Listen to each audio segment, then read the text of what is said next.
You know, so it's working those imbalances out, and so and then it puts you in a position of self-responsibility now because everything is being done for you, and then it's like it gets hard, and then you're like, God, why you ain't answering my prayers? Ain't the fact that he's not answering your prayers, I can't just do for you like that no more. Focus. Now I need you to mature. You know what I'm saying? And so I think that's kind of where like shifts are happening in people's lives, and we fail to recognize that because like it's when you look at that pattern when you come to God, it's like, you know, okay, yeah, I gotta woo you, I got to do it, and then, but now it's like, okay, now I got to wean you off the bottle now. So now it's gonna feel like you feeling abandoned, like I'm not hearing your prayers or you receiving certain things. It's not that. It's like as a person that's training you or teaching you, I got to refrain from doing things that I did before. Yeah. And now it looks like you've abandoned me. And then we take on those thoughts, we take on those natures, and it's like, no, I haven't abandoned you. I'm allowing you to see things from a different lens.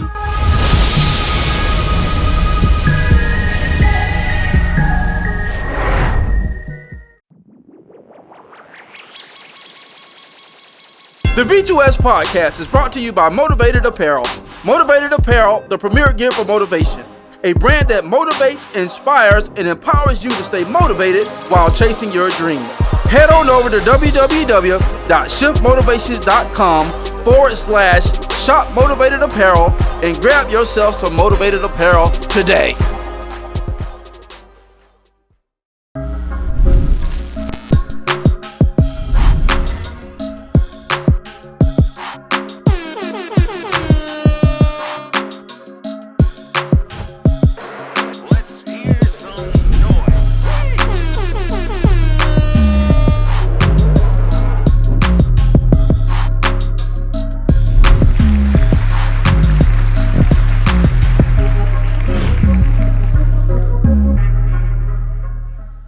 Hey, yo, what up, world? What it do? Hey, welcome to another episode of the Blueprint to Success podcast, man. Y'all know what it is. I'm your host tonight. It's Mike Mariner, a.k.a. the Shift Motivator. Y'all know what it is, man. Joined together with my brother on my left, your right, my brother from another mother. Man, y'all give it up for Alexander Hall. Yo. What's going on, man? The champ is here. What's cracking? The champ is here. Let me take this gum out real quick. I'm pretty. What's the guy named Brad? Put smacking in the mic. What's happening, champs? Smacking in the mic like I was smacking on them doggone greens and them. Yeah, man, for sure. Yeah. Oh, before we get on to that, let me go. Y'all know who this guy is. Who you be smacking? Oh, my right, your left. Heavyweight comedian champion of the world. Hey, who we got tonight? Hey, make you laugh so hard, make you fart. What's going on? I ain't did that in a long time, boy.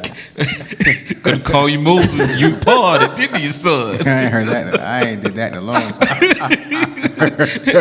Gotta call Trump to pardon you. Oh, yeah. You stupid, man. Hey, y'all know what it is, man. Y'all give it up, man. My brother from the same mother. Big bad. Big bad. Big What's up, y'all, bad. man? Heavyweight champ. You already know what it is, Boy Wonda, man. Y'all give it up. You already know what it is, man. You know what I'm saying? We do it the smart way. Man, how's everybody Thanksgiving, man? Everybody was good? Oh, Full of turkey? Good. Oh, man. Week worth of leftovers? For 4 or 5 days. Bro, I ain't never eat no turkey on, well, no, not no whole turkey. We did turkey wings. Ooh. My sister Pedro, she deep fried them. Ooh. And then, and my mom, she put hers in the air fryer. So I just took all the meat off the bones. Ooh. And then somebody done got some Publix chicken from the day before. So we had that, had some dressing. It was good, but I didn't eat. I had waited. I had saved my plate. Yeah. And then waited till I got back to the house. And then when Mama came over, I ate with her. I just sat there, ate, and talked to her. Yeah. Okay. I got a cake bake. Yeah, okay. Yo, Adrian, we had the goodies. And they cooked some cake too. Her and Lay cooked some cake. Lay put some green food coloring in it. The cake. It was bust down. It was good. Yeah. Yeah, it was good. Oh. Yeah. Yeah, we went down the south to my mother-in-law, so that was good. We did a crab boil actually that Friday night. I mean that Wednesday night. We went up Wednesday, so we did like a crab boil that Wednesday night, and bust down. Yeah, so we did that. Played games, family games with everybody. That was fun. And then, of course, tore down the stand-up, man. Cousin cooked the turkey. He fried it. Boy, it was good. He fried it last year too. It was good. Boy, it Yeah, sounds we had good. turkey, ham, regular stuff, dressing, greens, yam. And I normally do the yams, and I think it was the best batch I ever made. Man, that job was up. Boy, that pan was gone. That's why, because normally it's a certain way I cook it, and I cooked it the same way, but because like I'm really kind of particular about how I do stuff, because I ain't really, I don't cook for large people, a group of people. So we did, because we was traveling, so we cooked. Isha bought the big pans, so I'm used to putting them in the nice glass bowl, yeah, and then just go from there. But I was like, because I was gonna do that and then transport them to the pan. I was like, well, I'm gonna do double work for us. I'm just gonna figure it out. So I just figured it out. I just made sure my measurements were straight, and did a little extra because I wasn't used to doing it with a big pan like that, and it worked out. I was like, man, this was like a really good batch right here. What you use to make it sweet? What you use? Some people use brown sugar. I don't like to use brown sugar. I just use regular sugar. So you put use butter, sugar, cinnamon, nutmeg, and vanilla, and vanilla extract, and lemon, vanilla extract, lemon extract. Yeah. Be bussing. Yeah, Auntie gave me a little. Auntie Margaret gave me a little tip a couple years back. When that year they had some of us younger ones cook stuff, so I cooked the yams. She was like, baby, she said, they good. She said, but let me give you a little tip. She said, now this is a little bit dry. He said, so just, put a little water on them next time. So I made sure I kind of put a little dab of water in there. Okay. But when I say they were good, I ain't gonna lie to you. I'm like, this got to be the best batch I'd have ever did. So I remember, I do the same thing. It's just portioning. So sometimes I'll go in it and I'll stir everything up halfway through, and then I can kind of tell. I said I may need to add some more sugar, because that's really, you got to make sure you add the right amount of sugar, because you're gonna have bitter yams if you don't put the right amount of sugar in there. And then just the right amount of cinnamon, nutmeg, vanilla, it kind of That's all we was missing. Yeah. Cause They were busting out. They would bust down the yams was yamming, dog. That's what we were missing, man. We had turkey, ham, collard green, mustard greens, cranberry sauce. We had a dark meat turkey as well, mac and cheese, tater salad. Jesus, rice. I started to hit Auntie up like, hey, put me a side of potato salad on the side. I started to. I started to hit Auntie. They had no Auntie. Oh boy, she made some bomb potato salad. Lord. Killer. I'm like, yeah, slap your mama. Like, he's like, I started to call it like, hey, Auntie, put me a little something to the side. Killer. We had all kinds of dessert. 5 flavor pound cake. She cooked Tita cooked 2 types of pound cakes, 5 flavor and then the regular, what she normally do. Yeah. Then we had like white buttermilk pie. It's like a sweet potato pie, but it's just Tim white buttermilk. Tim must have made that. Boy, I don't know. It was good. Hold on. That's how he'll make. White buttermilk pie. Bruh, it's good. It's good, dog. It looks similar. Never heard that before. Bruh, it looks, texture-wise, it looks similar to the pumpkin pie. But it's just white. But it's just, it's about that type of white. It's a little less than that. Okay. We had the buttermilk sweet potato pie. What else? Oh, and then that birthday cake well, not birthday cake, but the cake Auntie Peanut always get with the kiwi, strawberries, and the nuts on top with the Cool Whip icing. Oh, yeah. She get that. Oh, that was good too. And then, bro, like it was just throw down for real. Corn. Man, we had some of everything. Oh. My car was humming on the way to the crib. Got it how we live. We ate. I think we took enough. I think we ate leftovers. just to that Saturday. By the time Saturday hit, because I don't really eat. I went back in the day, boy. You been take Thanksgiving for like a whole week. Yeah, boy. Nah, give me about 2 days. Give me about 2 days, I'm good. I'm about ready to switch gears now. Facts. Yeah. So. Yeah, I ate it till there was no more. And so now, back to our regular scheduled program. Right. For real. Yeah, for real, bro. Moral of the story is, no more turkey. Matter of fact, I just need to figure out, get with the wife and see what we're gonna do for Christmas. Yeah, I don't want none of that for Christmas, bro. Yeah. We need something different. And normally we don't. We do something like real different. Because we know Thanksgiving how it is. So Christmas we normally just do different. Yeah. Different type of food, whether it be like a crab boil like y'all did the day before Thanksgiving, or even so ribs and things like that. She had it was a crazy sale going on up there. And so that kind of helped that out a little. It was a crazy sale. She had a big old huge bag, and it was only like $30-something for that whole bag. Oh, Or king crab? Snow crab. ooh. Yeah, and then if you go to like all they sell these little small boils with mussels, corn, what else in there? It's like a couple of things of seafood, and it has its own seasoning pack in there. They pretty good. What you put it in the microwave or something? No, or you boil it in the pot? Yeah, regular, like you do like a regular crab boil with it. No, I don't I just happened to like one day, was it last year? You know, I do grocery shopping, so I'm like, so I just grabbed the bag, and I think I grabbed 2 bags. It was like $10, something like that. And she cooked it, and was like, ooh, this right here. Facts. So yeah, we had shrimp, snow crabs, mussels, corn. The only thing we was missing was the sausage and potatoes. Yeah, but other than that, it was good, man. They tore that food up. She cooked it. She ended up cooking it. So, but wow, it went. No cap. I don't do seafood like that, bro. We love seafood. I mean, if somebody likes seafood, I'll go. Hey, I'll go. If we got seafood, my girl be like, yeah, I ain't seafood. Like, look, if they got chicken wings on the menu, we can go. Which most seafood Most of the time they do. So I'm straight. Yeah, I'm straight. I'm straight.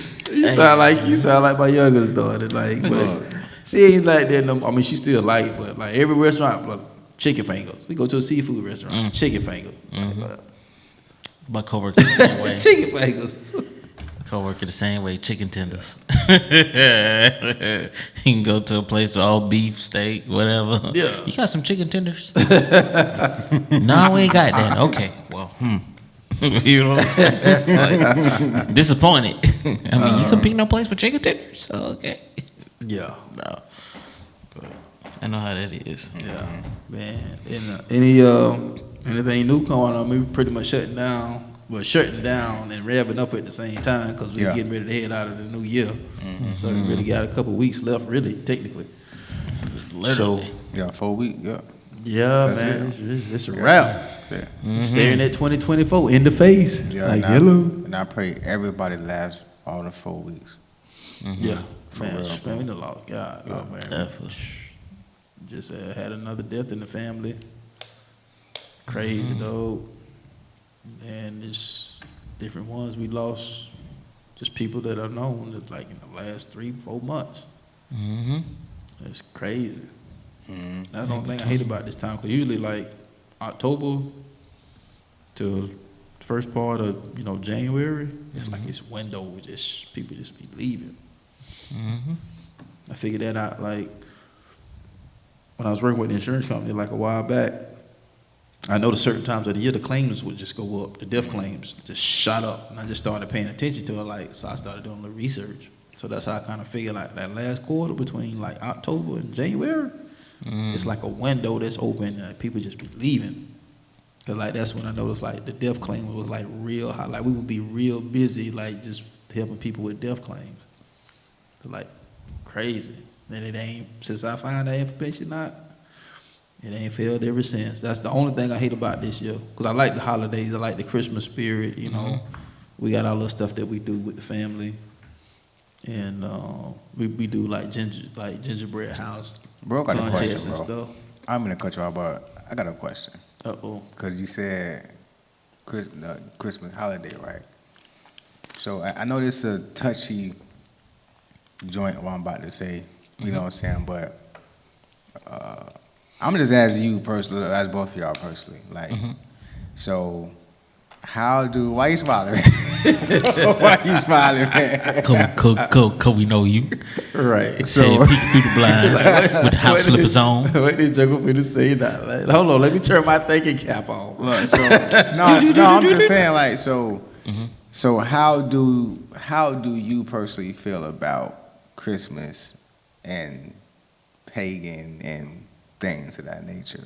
Oh man, Because I don't get wrapped up into that, bro. Okay, cool, It's at the end of the day, the only thing that I would say that I think you need to be careful of is because of the nature of it is Halloween, honestly. I mean, when you look at the origin of Halloween, What it's centered around. and what it's centered around, that's like, and people, you know, and I ain't got a problem because I love the candy too. You know what I'm saying? I ain't got no issue with it. But it's just like, in a sense, it's like you're not celebrating. I like, but it's I don't celebrate nothing dealing with death and evil. Yeah. You know what I'm saying? So, and there's no way you can switch that up. You know what I'm saying? There's just no way you can switch that up. But like Christmas and the paganism and all that stuff, you focus on what the main idea, what the point, what it's about. There you go. That was. You focus on what it's about. Yeah. You know, but the problem is you got people, and Isha just posted this the other day. You know, why you going broke for one day? I'm not fit to do it. You know, I'll do what I can. And that's how we've always done. But just to go broke Moderation. for one, I mean, I provide 365 days out of the year. I'm not fit to cry because I can't put a whole bunch of presents up under the tree for one day. Because that ain't what it's about anyway. Yeah. So, Exactly. but, you know, they enjoy the festivities that comes with it, with family and things of that nature. You celebrate that, you know what I'm saying? You because there's nothing evil, there's nothing detrimental about that. So I'm not finna get into no paganism war about, oh, that's a pagan holiday. And if that's the case, we shouldn't be doing nothing then. Yeah, because that's why I was All year round. You know what I'm saying? Right. I mean, you got to keep the main thing the main thing. Yeah. Right. You know what I'm saying? So it's like, you know, that's why even with, because we had even started like we jumped into that wave where we started doing Hallelujah Night. Because that's what, you know, when it started, like churches would do Hallelujah Night instead of Halloween, you know, kind of giving it a light. But it's still all kind of, you know, so it just, I don't get in wars like that, man. But the only thing, and now since I've gotten older, it's like the Halloween thing, I just don't, because things are so evil now. And the connotation. Whole lot more. Yeah, with the music and the devil worship, and it just, you know, got to a place where it's out of order, it's out of whack. And so when you throw Halloween in that mix now, it's like it has a bigger essence to it now. So I ain't trying to mess with that. You know what I'm saying? Yeah. So, but other than that, man, if that's the case, like I said, we wouldn't be celebrating nothing. And you know, that's it.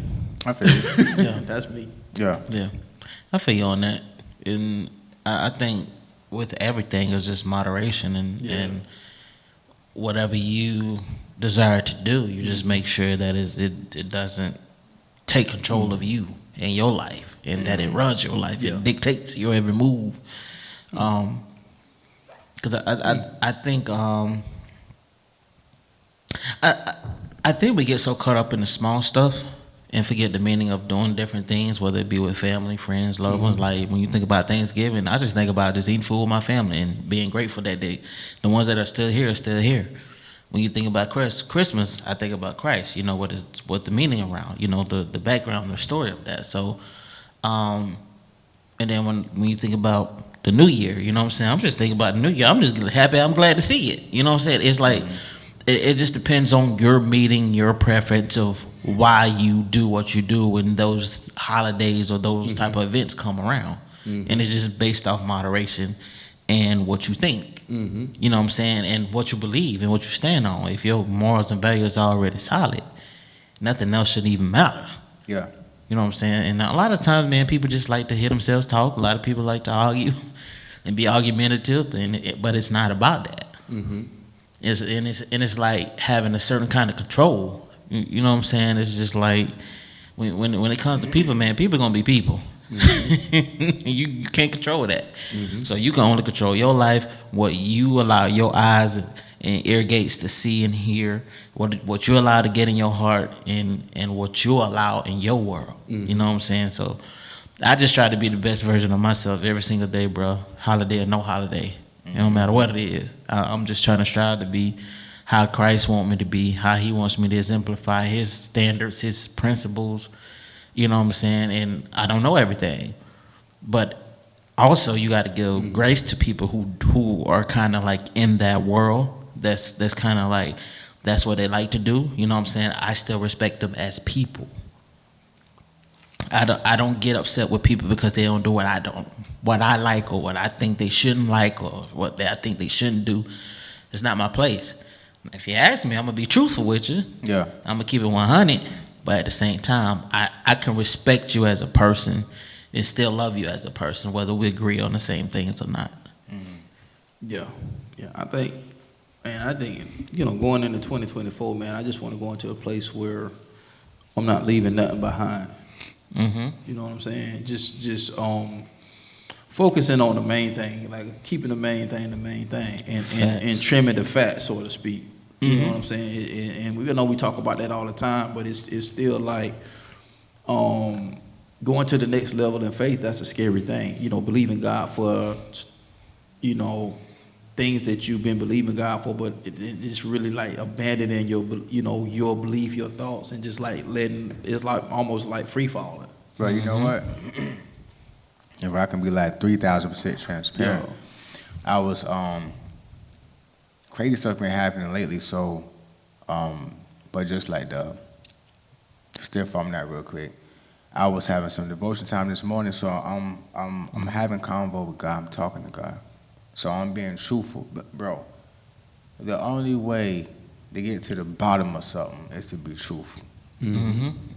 That's like not trying to break up, but me and Mama got this. I first just tell the truth, and then we can work out everything. Everything else can get worked out. But if we tell the truth, respect is gonna be laid all across the table. You dig what I'm saying? So being honest, especially the guy, he already know what you hiding it for. He already know. Exactly. So I'm talking to him. I'm being honest about some things, and I said, God, well, am I or do I? And then he said, you are. He didn't finish the sentence, bro. He just said, you are. So if I am is on the inside of me, then you are. That's powerful. It is. Moses said, who I am, tell him I am. So if he's on the inside of me, then you are. You are everything that you need to be. That's good, bro. Yeah, and I think that's what we need to come on this new year. All that empowerment stuff, that stuff sound good, but when them whistles stop blowing, do you believe in yourself? You know what I'm saying? Like, can you are. That's the thing that I want people. You are a great dad. you are a great mom. You are, bro. So Ben went to the school, withdrew from a class. The teacher called me. He was like, "Yeah, man, I saw you withdrew from the class. What's going on?" I said, "Well, this going on, that going on." I had to drop this class, but the teacher goes, "Well, man, I'm sorry you dropped the class, man. Man, no, he would have been a good student for the, for this class." I almost stopped him in mid-sentence and was like, "I'm still a good student." Mm-hmm. What you mean I would have been? I'm just not a good student in your class. Mm-hmm. You know what I'm saying? So I think I think we have to grasp going into, yes, everybody around you was great. Everybody around me is great. I'm coming from the house, bro. Yeah. Just being honest, like everybody around me is great, but now I'm tiptoeing and feeling on I'm great. Mm-hmm. Could he have meant that in a way where when he said you would be good for this class, meaning because he knew what you bring to the table, and so you would have opened up something in that class that somebody else wouldn't have been able to open up? Bro, you know what? You weren't even trying to hear that. Nope. I wasn't because I'm going by off, and this is why these words are powerful. I'm going by off, bro. I'm words of affirmation. So what people say to me, that's what you said. I think a lot of people are like that. He said you would have been a good student. That's all that came out your mouth. Mm-hmm. Now the context behind it, I don't know. But from the words that you gotta understand, bro. Yeah, but you that comes from like perception. But look, I got you. Yeah. Mm-hmm. So when you are an individual who's been slapped down a lot from different things in your life, man, and it takes time to build yourself up, and you're now getting to the point to where you're finna do something that you never did before, or you finna believe that you are. Everything is detrimental. So if it sounds like it's something that's slapping me, I gotta stiff arm it. Your intent behind it could be great. I'm not right at this point in my life. Your intent doesn't matter to me. I'm on. You know what I'm saying? So like, when you say that I would have been a good student, no. I'm still a good student. You do what I'm saying? Like, I get what you're saying. Well, I'm just, and because I know you, I already know where it's coming from. Yeah, for sure. I already know where it's coming from. Yeah. So, and that's why I'm kind of like, I'm getting to the point now where I'm gonna be like, what you mean by that? Because, like, and I get exactly what you're saying. But like when you said that, I saw it in a positive light. You saw it in a negative light. But because of where you are transitioning in your personal life, I can see why you took it that way. And then I can see, because of where I am in my life, I can see why I took it that way. And what I'm doing, and I ain't saying that you got to do this, but what I'm doing now is, okay, what you meant by that? Because it could have been a place where it could have been from a place of encouragement, saying that, hey, because I've had conversations with you, the dialogue that comes from you, I don't get from my other students. So you could have brought that to the classroom, which would have gave you a compliment versus taking it as, oh, I got to get away from that. So and what I'm trying to make sure, and this is what came to my mind while we were just sitting here dialogue, I think it comes from a place of reckless abandonment. You know what I'm saying? I've been mishandled. I've been mistreated. So you gonna stiff on real quick before you even, you know what I'm saying? Sure, before anything good can come out of that, I'm finna cut you off. And I can remember our auntie. And I would just keep it plain. We had an auntie that was dealing with cancer, and so we had an auntie that died from cancer. So and she when we found out really what was going on, was we didn't know, because she kind of sheltered herself, and so after we sat down and talked with her, we realized why she sheltered herself. She did the same thing you did. But so that's why I said I see that the point, and because she would get phone calls from people, and she would have to cut people off because her life is at stake. Her life is at stake. So it's like she had zero tolerance for any type of less than faith, any type of negativity. If you weren't on the faith tip, I ain't talking to you because I'm fighting for my life right now. You know what I'm saying? So everything stems from the place, and I'm trying to position myself to make sure like, okay, well, why did I'm a flat out ask. Okay, well, why did you say that? Why did you know what I'm saying? Because I've becoming to the point where it's like I'm more of an open book now. Yeah. You know what I'm saying? It's like, and I think we're all three kind of like in that same position too. Once again, it's like believing God for like crazy stuff and just Right. Because when you think about faith, dog, it's scary, dog. When you see, when you look at the pattern of your life and how you obtain certain stuff, and then how you got certain stuff, and then it's just like salvation. And what like a lot of times what people don't understand is like, if you ever watch the pattern of salvation, it's kind of like when you first get saved, it's almost like things ain't gonna say become easier, but it's almost like you're a baby now. So it's like God does stuff for you. You know what I'm saying? He'll There's show this you stage. There's different stages. You know, like baby, because a phases. baby you got to be taken care of. Like I got to feed you, I got to change you, I got to diaper you, But once you start beginning, now you got to remember, why did you pee in your clothes? Then I tell you, when you feel like you got to pee, tell me you got to go to the bathroom. Yeah. So now it's like that responsibility. It is. It intensifies, but it kind of frustrates you because you're like, oh, I'm sorry, you know what? And then you got to be, oh, it's okay, it's okay, okay. Just let me know when you feel like you gotta, So it's working those imbalances out, and then it puts you in a position of self-responsibility now because everything is being done for you, and then it's like it gets hard, and then you're like, God, why you ain't answering my prayers? Ain't the fact that He's not answering your prayers. I can't just do for you like that no more. Focus on now. I need you to mature. You know what I'm saying? And so I think that's kind of where like shifts are happening in people's lives, and we fail to recognize that because like it's when you look at that pattern, when you come to God, it's like, okay, yeah, I gotta woo you, I got to do, and then but now it's like, okay, now I got to wean you off the bottle now. So now it's gonna feel like you feeling abandoned, like I'm not hearing your prayers or you receiving certain things. It's not that. It's like, as a person that's training you or teaching you, I got to refrain from doing things that I did before. Yeah. And now it looks like you've abandoned me, and then we take on those thoughts, we take on those natures, and it's like, no, I haven't abandoned you. I'm allowing you to see things from a different lens. You know what I'm saying? Because it looked that way because, I got to show you. I got to, you don't know nothing about this, so I got to make it easier for you, because if not, you're a baby. You just gonna... Boy, I got about 3 points on that. Go ahead.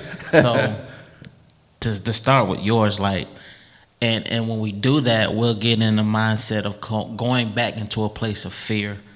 It's like fear, when we're familiar with something, that'll be the first thing we go to, whether it's a vice, whether it's something that we think it'll make us feel good.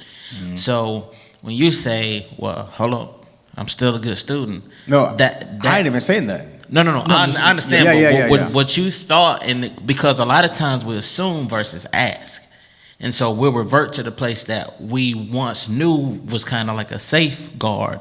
Because if he's coming from a place like, bro, the dynamic is, I see you as a good student for this class because I know what you can bring to the table. I know the dynamic.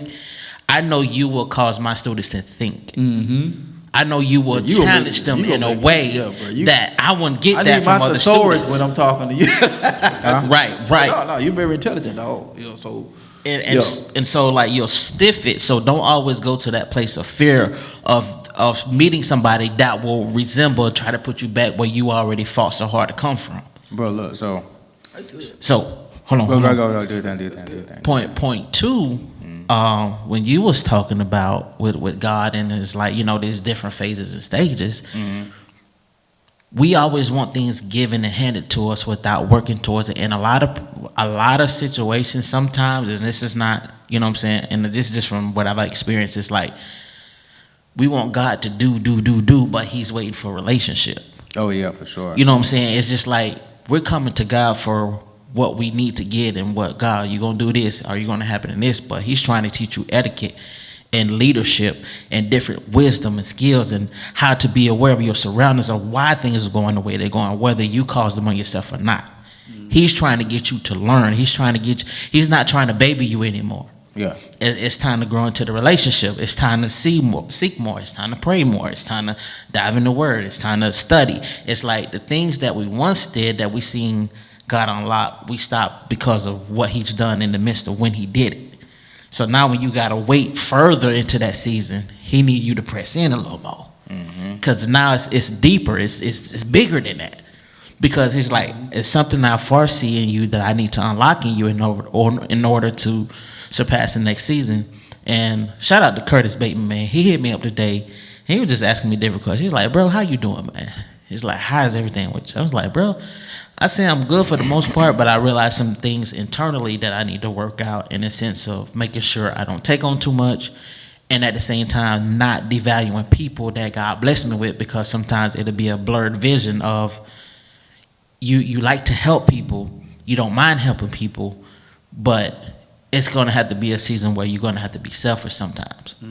And so like with what we have going on, with what I got with BTGM, and then I had to tell somebody else today, I was like, no, I can't do that. Like, I'm not gonna put myself in a position to keep doing stuff for somebody that gave them their word to you.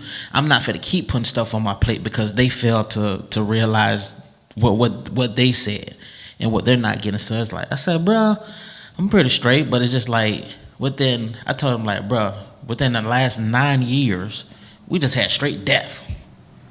Whether it's been same year, back to back, in between. Like this time it's been a couple years now. You know, it's been small. But with that time period, we had when I did that post, that was back in 15. I did the post with Otis and I started just naming it. Just I just like bro, like this. I'm thinking about you as I'm writing this post, and then at the end of the post, it was like, tell hi to the rest of the family. At the family reunion, because that's what's going on. And I started naming everybody that we lost in the last. I'm like, God, dog. This is the last 9 years, bro, going to 2024. Yeah. I'm like, from 15, dang, 16, 18, 19, 20, 21. Because when did Jeremy passed 14. Okay, so that's it. Because then Auntie Jewel was 15, and then we had Tyrone. Then one of my best friends got murdered. So it's just like, it was just it was just this consistent of death, whether it was in the family or not. I just experienced consistent death from people that I was really close to and knew. So it's just like, I realized I was numb in 2016 when Tyrone passed, and I couldn't cry. I was just so numb. Yeah.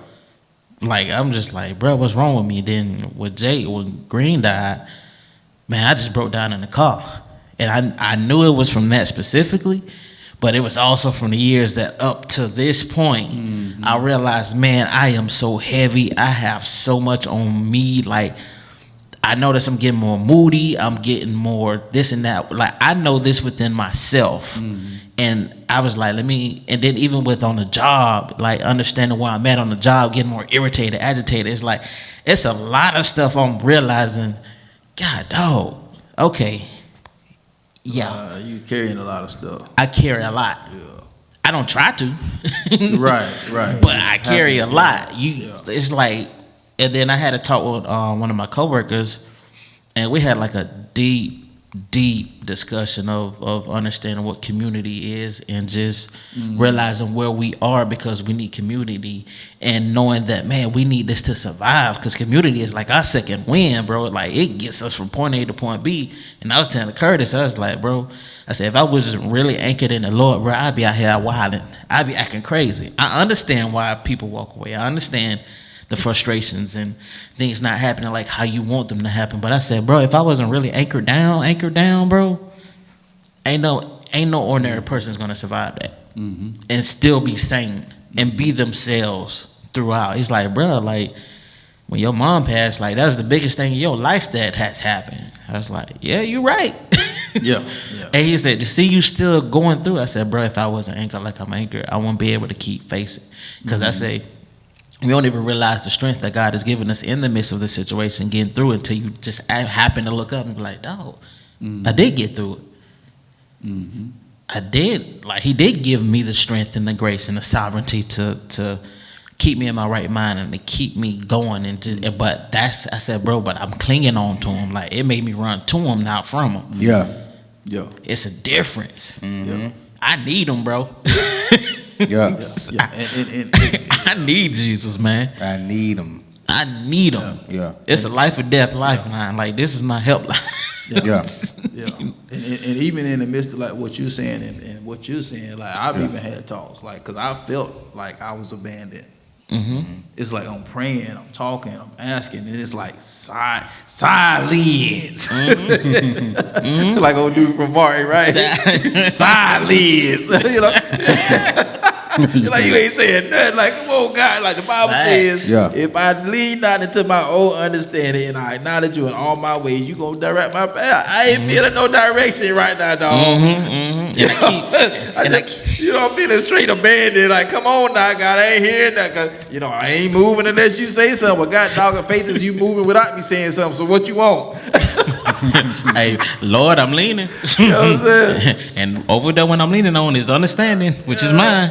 It's you have all these crazy mixed emotions, and it's like that's why I like discussions like this and people. It's like you have to get that stuff out, man. Yeah, because The B2S podcast is brought to you by No Grind, No Glory Apparel, R828 edition.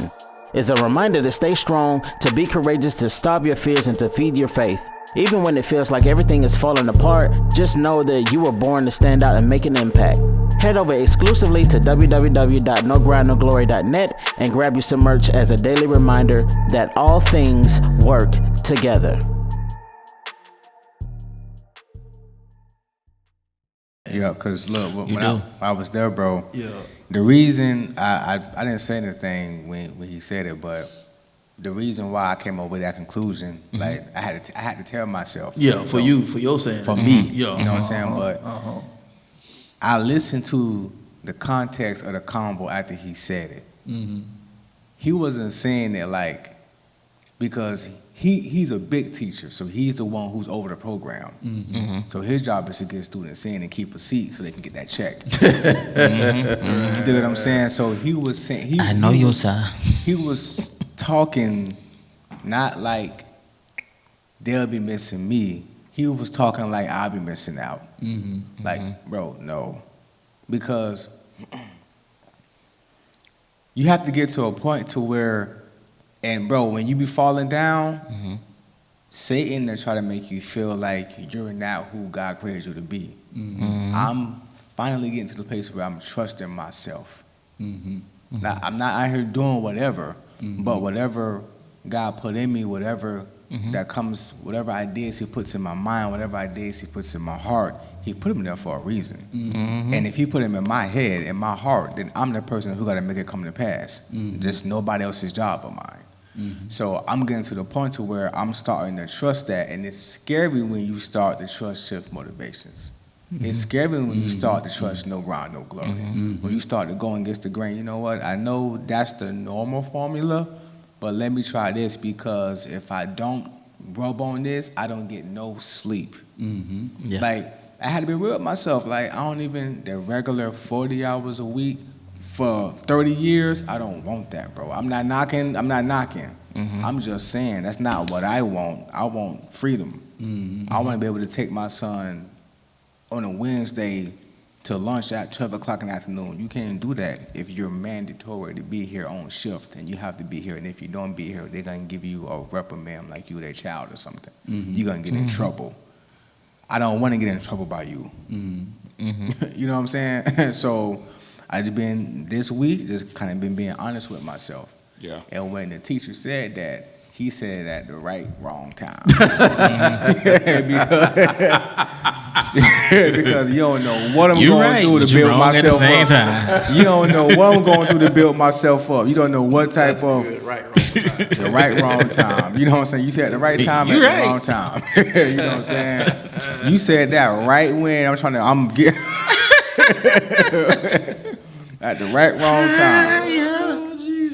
You know what I'm saying? So, but what you said about clinging on, man, I told my girl the other day, and she was looking at me like, not like I was crazy, but she was just looking at me like,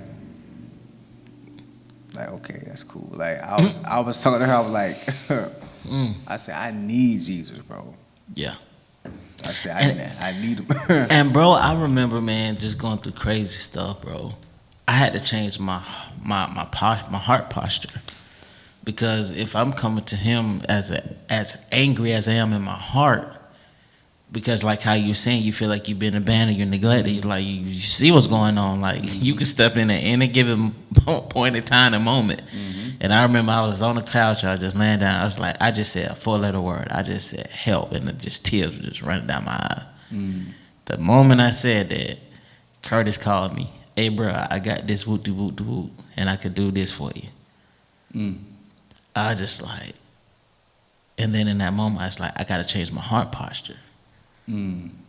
Because I shouldn't only come to God when, like, God, I need you to do, like, it, and it's nothing wrong with that, but it's just such a heart posture that we have to realize that we have to kind of move in a transition with, and to understand that His priority. He's going to take care of our needs. He's going to do what He said He's going to do, but it's up to us to really kind of tune in. Okay, let me just take a step back.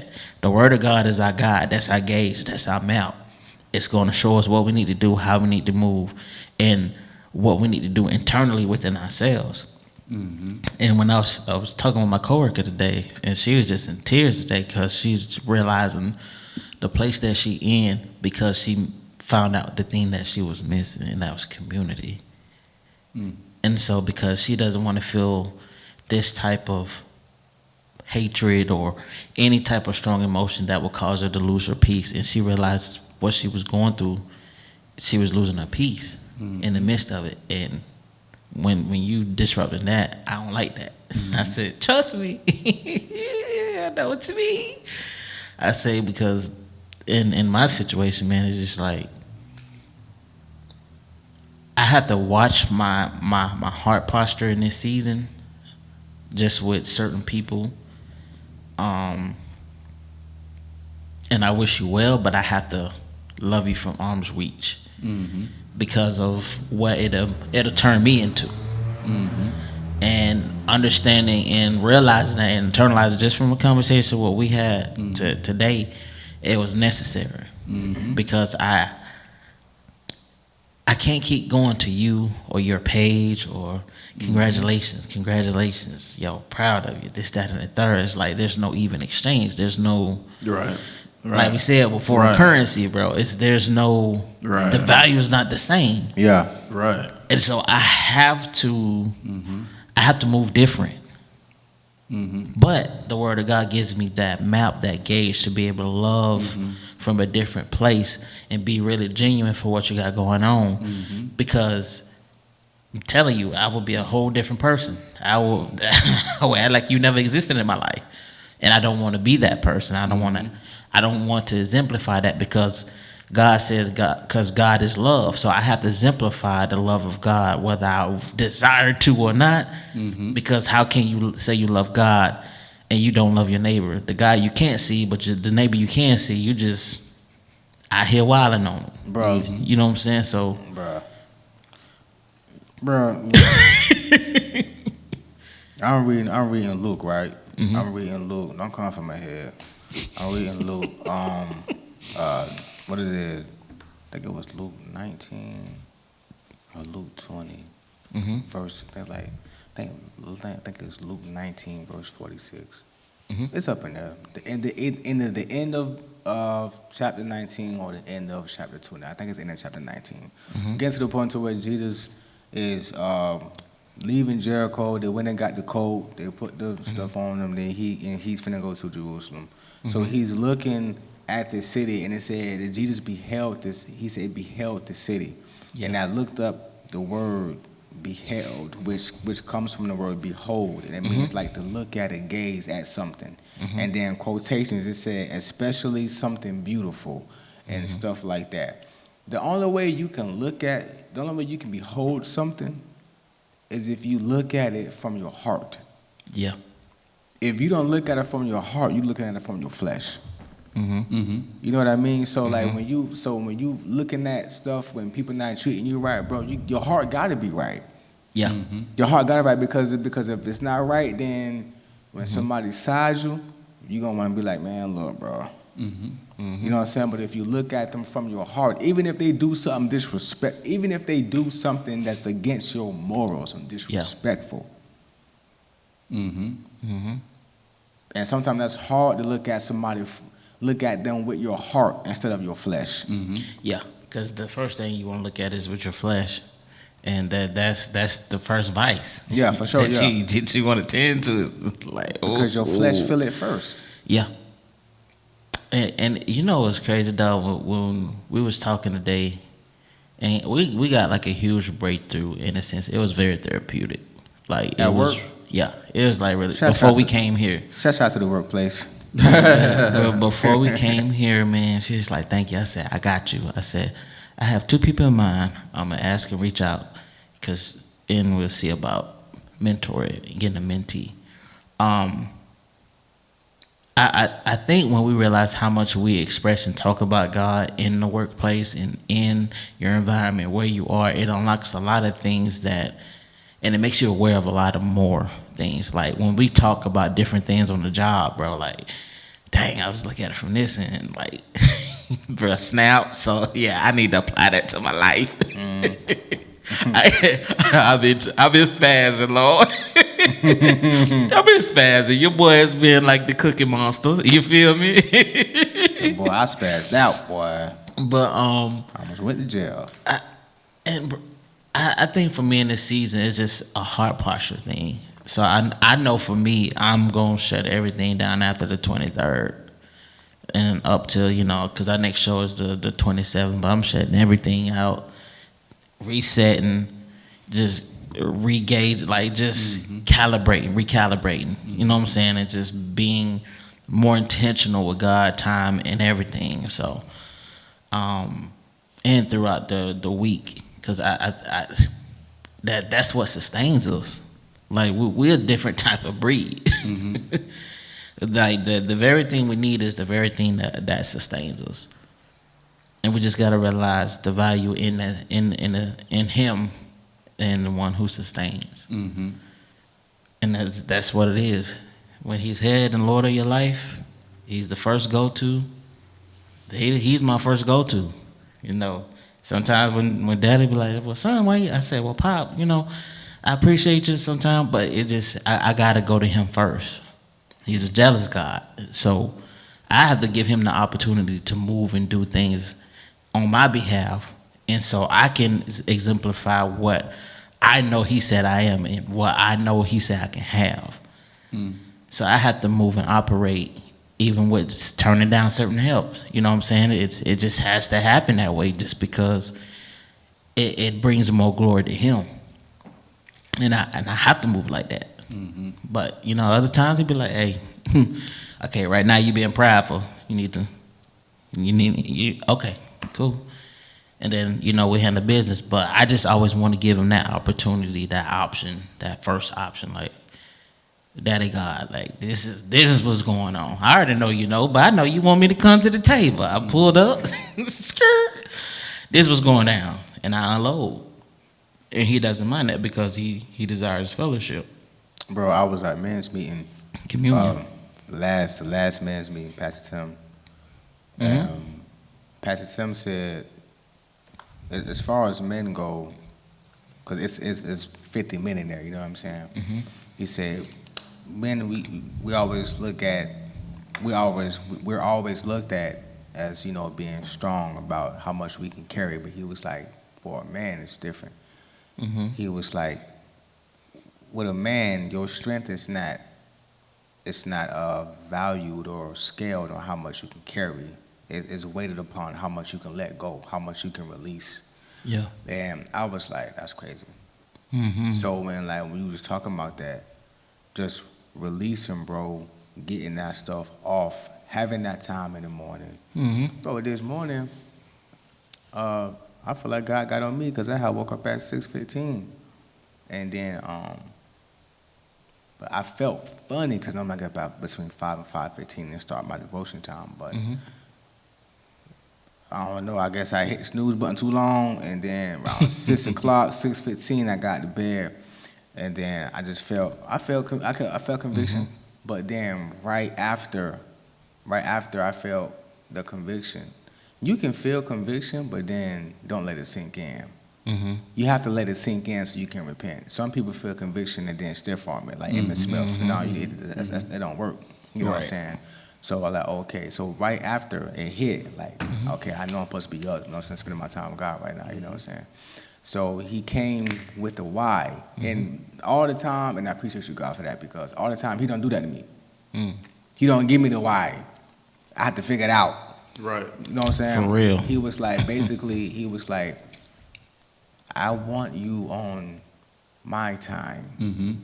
Like, I don't want you to maneuver on your time and think it's okay. Like, I really want you on my time because I got something for you when you move. I need you moving at my pace now. Because your pace, look where I got you. You know what I'm saying? So you start moving at my pace, then stuff will maneuver different. So he was like, you know how your kid do something, you explain like you just said. No, it's okay. You peed in your pants. That's how he did me this morning. Like, no, it's okay. I need you to understand, though. Don't do that no more. Don't do that no more. I need to understand. You know what I'm saying? I want you moving. I want you moving. Be like, you be looking like that meme. Yeah. Be like, I want you to move at. I want you moving at my pace because where you're going and the faith that you're gonna be stepping into, you're gonna have to move at this type of pace and this type of speed because in order to be removed from what you've been on, you have to go this route. So when you're moving at my pace and you're stepping in certain territories, you're gonna feel, bro, you can't worry and have faith at the same time. It don't work. That's why earlier, bro, you was like, as you good, you stressed? Yeah, bro. Because right now, I'm not, because I'm stepping into unknown territory and it's already looking stupid already. You know what I'm saying? So I'm not trying to feel anything extra I don't need to feel. You dig what I'm saying? So I'm being neutral until it's time for me to crank up. So you can't worry and have faith at the same time. It don't work.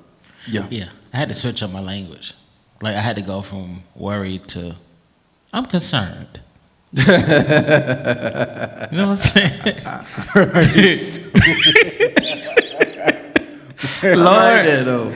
Lord, I'm concerned right now. I had to, bro, because it was getting to a point when I was stressing so bad, like you could feel it in your body. It's like the state line with that worry. Bro, it's like cross the state line. come to the table like Obama. Lord. Yeah, you told me not to worry, but what's going on? I'm a bit concerned. I'm waiting on Mama Cheryl, but she ain't showing up. She's playing hide and seek. You stupid, man. You stupid. But I had to switch my language up, man. It's a lot of it is language related, man. It is. And what you're so used to and accustomed to. And you got to do something different if you want to see different results. Yeah, that's it. And for years I spent my wheels, man. And then when I finally, and that was just realizing I didn't really trust him like I thought I did. I mean, that's what it just boils down to. Because when you think you get to a certain place, you're like, yeah, I'm trusting God. That other layer, God, to be more careful. Yeah. But I think, and all of this is, I had to looking up while y'all talking, because all of this has gotten me, like, as we kind of off the cuff here tonight. It reminds me of the story of Mephibosheth. Who? Mephibosheth. Mephibosheth was the son of Jonathan. Okay. Which Jonathan was David's son. Best friend. Yeah, Okay. that was his best friend. So when Mephibosheth was born, so of course, he lost his dad and his granddad. So the nurse basically kind of took him, thinking that, maybe they was going to come after him in retaliation for some things. Jonathan was Saul's son. Jonathan was Saul's son.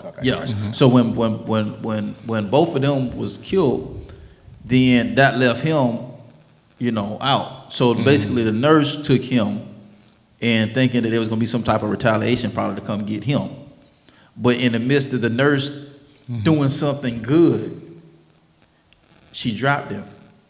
And so when she dropped him, his feet got maimed, and so now he's disabled. Wow. You see what I'm saying? So sometimes the fear of abandonment can come from what happened to us from another situation. Oh, yeah. So, but and the crazy thing about it is understanding that God still had a plan in that situation, because what happened, David stepped in. I think it was. Let me go back. Yeah, David stepped in, and because when Jonathan got killed, and then when Saul got killed, then that kind of, like I said, left him out. So what David did, David stepped in to take care of him because of the friendship that they had with Jonathan.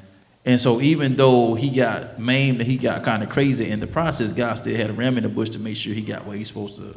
You know what I'm saying? Right. So a lot of times, and what made me think about this, like our whole conversation was, like I said, coming from a place of fear of abandonment, because we feel like we've been abandoned in this situation, so we carry that with us. Yeah, we carry that with us. We carry that into the other situation, and then we having to rework that whole situation again, because we taking that same feeling from a past situation, because this person's mishandled us, or then we felt like, well, God, you didn't come through in this situation, or you didn't come through in that situation, and so now we carrying that. We still carrying, like you're saying, when you say you can't have worry and faith, and it's like we're still trying to believe, but I'm concerned because you dropped me by here, or either or it felt like you dropped me by here, and so now I'm coming back. You know what I'm saying? Because I'm feeling feelings of abandonment, because I didn't see you.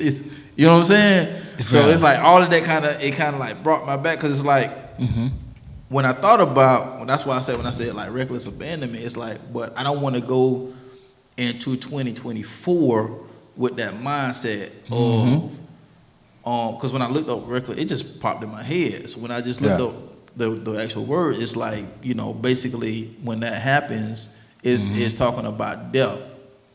So it's basically you've been abandoned to the point, and it talked about a child. So that child is being abandoned to the point of where of negligence to where is death. So it's like I don't want to go into 2024 like recklessly abandon what I'm supposed to birth and what I'm supposed to go into, negligently. You know what I'm saying? So it's like taking all these feelings, taking all these emotions, taking all these thoughts, everything that happened, the loss that I had that happened in 2023, the fear that happened in 2023, the successes that happened in 2023, but taking it into a point to where, okay, going into 2024, now I'm looking into this mirror. I'm looking in my rearview mirror, because we're looking in the past, but I'm looking in my rearview mirror because when I'm backing up, an arrow has to be pulled back in order to launch forward. So when I'm looking in my rearview mirror, I'm looking in my rearview mirror because I'm backing out of a place to go forward somewhere. So because I'm parked, you feel me? Exactly. So now I'm fit to take all this sense of abandonment, this sense of frustration, this sense of, now I'm looking in the rearview mirror and I'm looking at this picture. Okay, what is the picture that is being painted out of this? So now when I go into 2024, and I want y'all to catch where I'm going. As the artist painted a picture, so now I'm looking at this picture that has been painted. Now it's time to go into the museum to be sold for value. Yeah, you see what I'm saying? Yeah, for sure. So I'm getting so when I'm just like, I'm looking at all this, I'm like, man, 2024, like, okay, I gotta shake some stuff off. I gotta shake this off. I gotta shake that off. I can't. This certain fear of abandonment that I have, like when Jesus, when he was on the cross, he said, Lord, why have thou forsaken me? I haven't forsaken you. You got to be crucified for the purpose to come. Facts. That's a bar. so I can't talk to you right now. I need you to go through this pain right now. Because in you going through this pain, you're going to be back at my side. Yeah. And now it's up to the human beings to look at the process of what you went through, and that's how they're going to get through their pain. That's why he wept over the city. Yeah. Because he wept over the city, bro. When he beheld the city, he wept after. Because he was like, well, my time of me trying to make y'all believe who I am is coming to an end. I ain't got time for that right now. I have to go complete the mission. So Exactly. I'm thinking about his mind like, why y'all just can't believe in me right now? It's easier if I can turn this brick into a dove right now in front of your face, but when I leave here, it's gonna be harder for you to believe in who I am. Just do it right now. But now I can't worry about that because now I gotta do my thing. Yeah. You feel me? That's why he wept, bro. Yeah. You have to move in the most thing you have to be certain about is moving in the uncertainty. That's good. That's what you can count on. That's what you can be certain of. Because at the end of the day, I still got to move whether I hear him or not. Just based off of how I know who he is and what he stands for and what he exemplifies. I have to keep. It's just like, oh man, I forgot. Oh man, I forgot. It's the same thing with God. We keep forgetting who he is. We keep forgetting. And sometimes, I've even been guilty of this, but we point our finger at God and be like, you ain't do what I told you to do, how I want you to do it. And he's like, he said, what's that? Man, if you don't get that bird chest off, okay? Like, you know who I am, joking? Like, I move when I'm ready to move. Matter of fact, let me kick my feet up real quick. No. But we have to be certain to move in uncertainty, though. Real talk, because at the end of the day, and even when it comes back to like, man, I'm not gonna allow anything to stop me from driving. If something was to happen, I'm still gonna drive. You know what I'm saying? It's like we have to get to that mental point of not allowing things to stop us to do from what we called and purpose to do and what we know we're capable of. We just have to keep speaking in the atmosphere, and that's what God showed me personally. Like, you ain't speaking enough. You're not quoting my word enough. I created this whole earth with my words, literally. So, okay, no weapon formed against me shall prosper. Okay, seek ye first the kingdom of God and all his righteousness, and all these things shall be added unto me. Not seek the things that I might want God and his righteousness, maybe. You know what I'm saying? Like, it's for me, it's just been a game changer of really speaking what I want to see happen in my life. And I got to keep doing more of that if I want to change the trajectory of my life with my actions along with that, and believing in his word. That's all I can do. Yeah, it goes like what Paul said moving, forgetting those things that are behind me and moving towards the mark of the prize of the high calling. And that's I just keep hearing that ringing.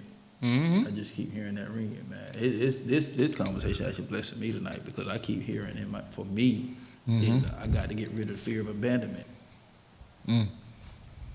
That fear of feeling abandoned, fear of people not being there when you needed them, people not doing what you expect them to do because of how you are and how you move, and Get out the conversation, dog. and feeling like things should have been done this way or more or something like that because that's how you are, because you trying to perform at your highest, but it's like everybody else is just they're settling and you're not one to settle, so you're trying to work through that and navigate yourself through that chaos because that's just what your environment is, because it is what it is.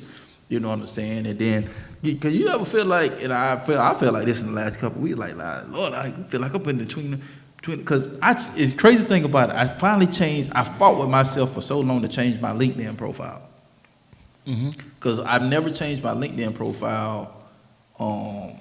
Because if you go to my LinkedIn profile, the picture that I had on, I was in a suit. The gray one? Oh. I was in the it was taken at church, and it was actually Javar's took it actually. I had him come one Sunday. With the blue? Yeah, with the blue suit. And then my the graphic that G did for me. So I look like an executive coach, but that's not what I do. You know what I'm saying? But because it was bringing so much attention to my page, I was scared to change it. Because my inbox was getting flooded with every day, every week. Hey, but it was people that dealt with coaches and businesses, and it's like. But I'm like, also now I'm like, So I had to remove past fear to even start having conversation with some of these people, because it's like I already know, because I know what the executive climate does. Yeah. Because when you get into the executive climate, you're talking about some high profile conversation going on. No cap.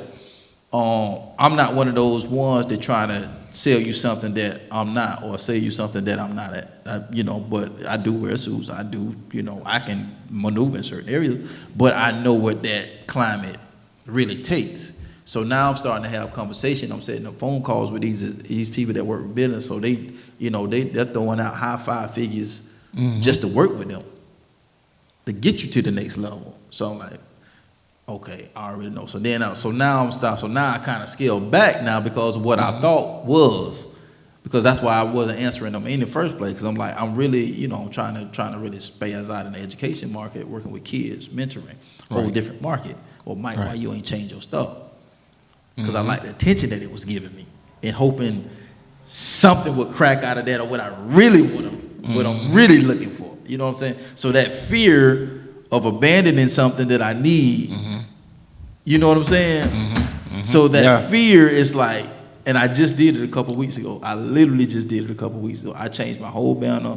I still get some traffic, but it ain't coming like it was. Yeah. So it's like, but okay, I have to realize to cut back, to grow forward, I got to cut back. So I had to do that because it's like when the pandemic hit, shit, like I haven't worn a suit to church in so long because my everything changed. So it's like everything changed. So now when I'm really in the education market and working with kids, I ain't got to wear no suit. I'm coming to look like you because I want you to be able to relate. You know what I'm saying? But I had to abandon that fear that I had that I was going to miss out on something because of how I was treated before in a certain space. And so now it's just like, okay, now I'm just, going through this new phase and just learning how to accept some things and adapt, because at the end of the day, I really wasn't attracting what I wanted. What was being attracted to me is what I presented. Because, literally, you go to my profile, I look like a highly sought out executive coach. Those are vibes that I was giving, and that's what I was attracting. So now it's like, well, if that's not what I want, then I gotta get rid of this fear of abandonment and put what I need to attract what I want. And if it doesn't come in the time or space that I need it, I have to be okay with it and then get with an expert to figure out the in-between thing. You know what I'm saying? But I can't keep allowing, fear being, that's what, when my mind, I said, well, let me go to that. I had to bring it in the way it kind of fit the conversation. But it's like, I can't go into 2024 feeling like I was dropped. Exactly. Yeah. You know what I'm saying? Yeah. I can't do that. So I that's why I said, okay, I got to do this for the wifey because we're gonna do this for her. I gotta finish this project with her, and then I gotta make sure these 2 projects that I got that I want to drop next year. Okay, I may need to work with somebody else this time instead of me doing everything. I'm gonna produce everything. Like, hey, here it is. Because you're gonna delegate. I'm not gonna pay you $5,000-$7,000 for something that I can do myself for nothing or pennies on a dollar. Now, what I will do, I'm going to take that money and put it towards a coach that's going to help me put a plan together to reach certain environment. But I'm not going to pay you to put something together that I've already done economically myself. And I've proven that with this last book project. I don't need to let me hire a publicist or a marketer or somebody like that. Take that money and put it there. It'll be something that exemplifies what you already mapped out. Yeah, because you can go to a publishing company. They may charge you $10,000 to publish a book, or $5,000. I've been there, done that, seen it. You know what I'm saying? I don't have to be there no more. You know what I'm saying? So you're just taking all of that stuff and making it just like, nah. I'd rather take that money and let me put it. I'm not fair to pay you this to produce a book. I can produce a book for little or nothing. Yeah. But now marketing, sales, okay, let me transfer that money over here. Different ball game. Different ball game now. You know what I'm saying? So that fear, I got to get rid of that. And just be like, and like something you said, I think I forgot which one it was, or it may have been you, no, it was you. It was you. Because we was talking about, if I remember right, being in spaces that we belong. Calculated boundaries. And Just being at like owning your space, man. It's like you said, walking in you gotta the be, rooms with confidence. yeah, walking into that room and Like you owning that belong space. there. Yeah, and owning that space. Like now, like I done got to a point to where in the space that I am now, and then once I get to another space, but like where I am now, I know what I bring to the table. And people say, don't put money, and I get it, and I do make those tweaks, what I'm saying? You only gonna be so limited as a motivational speaker, you're an expert. Okay, I'm an expert in XYZ, so I can get into the door. But my gift, my anointing, when I realized it, when I was reading scripture, when they talked about the gift of exhortation, I said, that's me. You know what I'm saying? And that's me. And then when I begin to equate that through the motivation, like, because when I go into a room, when I go into a space, that's me. I'm trying to motivate you to do something. Because it has to start with that. Now, it doesn't end with that. But if I'm not motivated to start, I won't start. If I'm not motivated to be empowered, I'm not going to be empowered because I'm not going to put myself in a situation. So I'm going to own that space. You know what I'm saying? I'm going to go in there and control that atmosphere. You understand what I'm saying? And if it's not for that atmosphere, then I need to recognize it and do what I need to do to go to another atmosphere where it's conducive for. Exactly. And learning how to pick that up quick instead of wasting my time in an environment that's not ready to receive what I have to offer. Because that's not my environment. Okay, let me refer you to my boy, because he can deal with that. I ain't fit to deal with that. Yeah. And that's kind of like where I'm at, man. For 20 going into next year, man. It's like really conditioning some stuff and abandoning the right stuff so that the right stuff can come in. Right. That's why. Making room for the right. When I was asking God, like, well, God, am I? You are. Yeah. That's like you can't. Well, me, like, you can't go into, bro. Like we just saying, it's funny how you know the value that you bring, but since it's been taking you so long to get off, you've been knocked down so much. So it's like now you feel like you want it down like God, like, no, son, you got it, bro. Exactly. You got it. And Walk you in can't that go thing. over there with not knowing that you are. Not saying, you know what I'm saying? Just know that you are. Yeah. Man, Diamond told me, he said, bro, God can use you, bro. I would tell him stuff. He was like, bro, he said, you got to. If you don't, God told me you are. And I think that we need to understand, no matter what field you in, no matter where you at, no matter what you got going on, you are. Even if you're not there yet, you are. Period, bro. Yeah. Just 100 though. Yeah. This was therapeutic. Yeah, we all gonna have to leave some money on the table before we leave. Yes. Just saying, like this. How much for this session? This sure, is man. my swag. Because I mean, it's like, wow, man. It's and even before we get ready to get up out of here, man. Even like with myself, I just like in a mental space, just having to keep putting myself, because it's like, it's like I said. Usually by this time, I'm revving down to rev up, or revving down and revving up at the same time, because you're reflecting. You're taking time off purposefully, so that you can kind of focus on where you are to get to where you're going, and connect that bridge. You know what I'm saying? So it's like, ooh, and it's like, man, it's like in my mind, it's like, okay, it's go time for real now. Yeah, it is. You know, because it's just some things that like, I have to do. It's no ifs, ands, or buts about it. It gotta happen. We already got the passion, the heart, and drive to do it in a manner that we know we're capable of doing it. Yeah. So it's not a matter of if, but when. Bro. Yeah. I know we gotta go, but check this out. So Jesus was going. I think he was going to Jericho. I love the Book of Luke, bro. I take my time and read every book. I just read it half a chapter a day, bro. I just write down. I love reading it. So Jesus, Zacchaeus. It was a big crowd. The Bible says Zacchaeus was a little dude. Zacchaeus was a tax collector. Zacchaeus was a little dude. The crowd was all big, so he can't bump through the crowd. Zacchaeus ran up ahead and climbed in the sycamore tree, which is a mulberry tree. The sycamore tree. He climbed up there. He was looking for Jesus, because he knew Jesus had to come down his way. So Jesus went up. He's walking up, and the Bible says he looked up. He told Zacchaeus, "Hey, Zacchaeus, I'm paraphrasing. Come from here, y'all. Come down here. I'm gonna build your crib for the night. You know what I'm saying? Get the chicken ready, macaroni and cheese. Let's go." So if he wouldn't have, bro, him with his little body, he couldn't bump through the crowd.